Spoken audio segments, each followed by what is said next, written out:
mbonye video umukobwa ari kwikinisha n'icupa,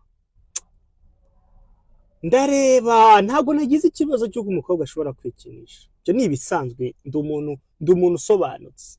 Abakobwa barikinisha, let's be honest, n'abahungu barikinisha. Kwikinisha ntabwo ari ikibazo by the way, ariko umukobwa kuba adashobora no gutekereza no kugira ubwenge bwo kwikinisha ashake toy ihenze, ntashake ntakoresha intoki ngo byibuze arengere ubuzima bwe, bisobanuye iki my brothers?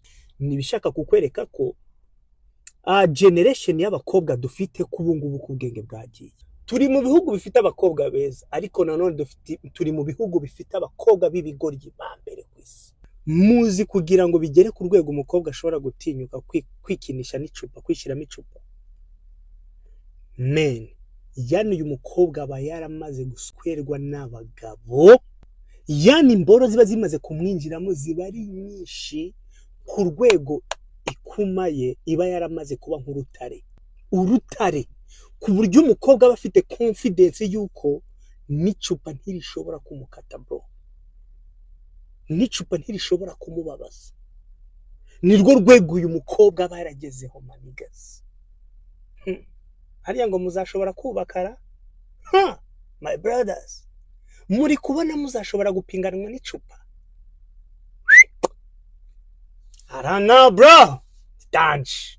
Ibi bintu natangiye kubivuga mu 2022, abakobwa ngo mucoma wanga abagore, aba brothers ariko muco muvuga abagore nabi. No, ibi nibyo biri kuza bikabagaragariza yuko ibyo navugaga ntago nigeze mbesha, navugaga ibihari.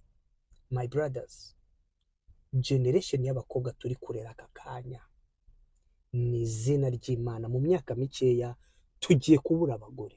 Iyi movement nayitangiye ngenyine, ndashaka ko buri mugabo aka kanya wari we wese ahaguruka agasupportinga iyi movement. Umukobwa wese w'imico mibi tukamwamagana, tukareba niba kuko abakobwa byibuze dushobora gukumanganya, tukabona abakobwa bakeya bazima, ejo nejo bundi twakuramo abageni.